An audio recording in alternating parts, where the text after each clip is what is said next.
While studying the hadiths, I found a great number of stories about Satan that are so childish and unrealistic that it is beyond comprehension how any rational human being can accept as emanating from any messenger of Allah or any divine being for that matter. Will you give us examples? Many of the verses of the Quran and the stories in the ahadith regarding the failures, errors and deceptions perpetrated by Satan upon the earlier prophets were created and falsified to deliberately deceive the reader and the uninquisitive thinker into believing that Muhammad was not alone in being misguided by Satan. Of course, all of these attempts at deception, misinformation and disinformation have remained unchallenged for almost 1400 years because most people knew very little about the Quran and Ahadith. All this has changed in the last 100 years, when enormous amounts of research have been conducted on the Arabic of the Quran, Ahadith and archaeology in Arabia, the Yemen and others in the area of the Middle East. The knowledge available at this very moment for all to read is astounding, both in its amount as well as in its negative implications regarding the cult of Muhammad's belief system. Al-Hajj 22.52. Never did we send an apostle or a prophet before thee, but when he framed a desire, Satan threw some vanity into his desire. To cover up Muhammad's failure at uttering the satanic verses, his Quran conveniently descended a revelation above, maliciously accusing all other previous prophets of a similar failure of thought and character. Any reader of the Bible will not find a single such event wherein a prophet was deceived by Satan. All previous prophets stand innocent of such a diabolical and immoral accusation put in the context of an alleged holy book, the Quran. Satan is never mentioned in the Torah as either an adversary to man or disobedient to God. Satan is a concept created by the human mind to blame it for its own failures, misdeeds, evil deeds, and all other theologically and morally unacceptable acts. Satan is nothing more than the mirror of man's own negative characteristics. Throughout the Quran, Satan is conveniently used as the ultimate and eternal fall guy for all the iniquities, backsliding, demonic and immoral acts committed by Muhammad and or his followers, thus always absolving themselves from taking responsibility for any of their nefarious deeds. It is the usual case of projective identification used by all criminals, justifying their foul deeds by blaming their victims. Al-Baqarah 2.36. Then did Satan make them, Adam and Eve, slip from the garden and get them out of the state of felicity in which they had been. Al-A'raf 7.20. Then began Satan to whisper suggestions to them, bringing them openly before their minds all their shame that was hidden from them before. He said, "Your Lord only forbade you this tree, lest you should become angels or such beings as live forever." Taha 20.120. But Satan whispered evil to him. He said, "O Adam, shall I lead thee to the tree of eternity and to a kingdom that never decays?" For those who have not read the Bible, the verses above do not represent the actual original biblical story. In the Bible, there is no mention of Satan nor of Allah. There is also no mention of the tree of eternity, but there is mention of the tree of knowledge. Muhammad's Quran, as usual, got everything wrong yet again. Al-Kahf 18.63. He, Moses, replied, "Sawest thou what happened when we betook ourselves to the rock? I did indeed forget about the fish. None but Satan made me forget to tell you about it. It took its course through the sea in a marvelous way." The story above is of course not found in the Bible.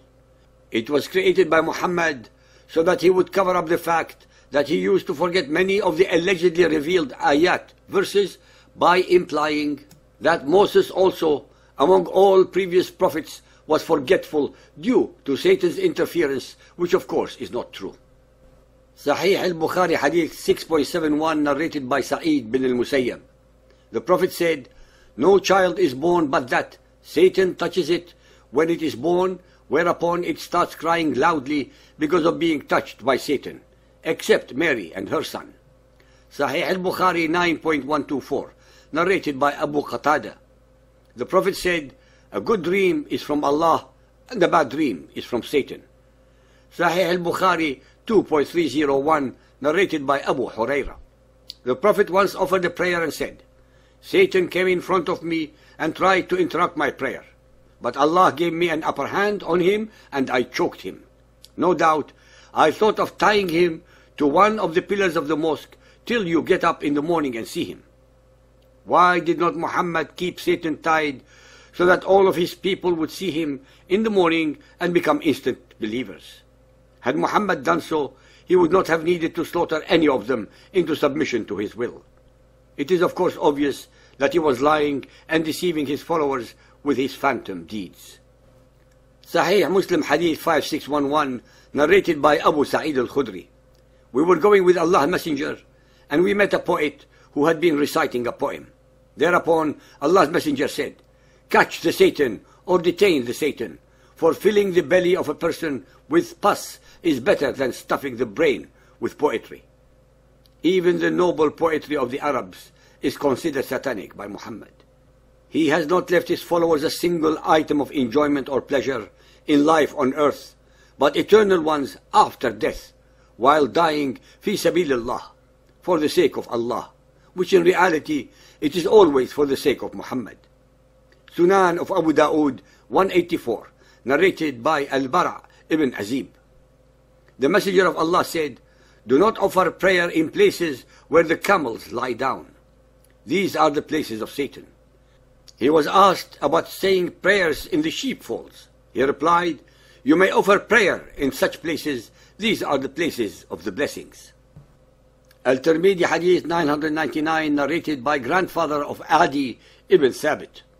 Allah's Messenger said, sneezing, drowsing, yawning in prayer, also menstruation, vomiting, and nose bleeding are from the acts of Satan. Sahih Bukhari 4.522, narrated by Abu Huraira. The Prophet said, when you hear the crowing of cocks, ask for Allah's blessings, for their crowing indicates that they have seen an angel.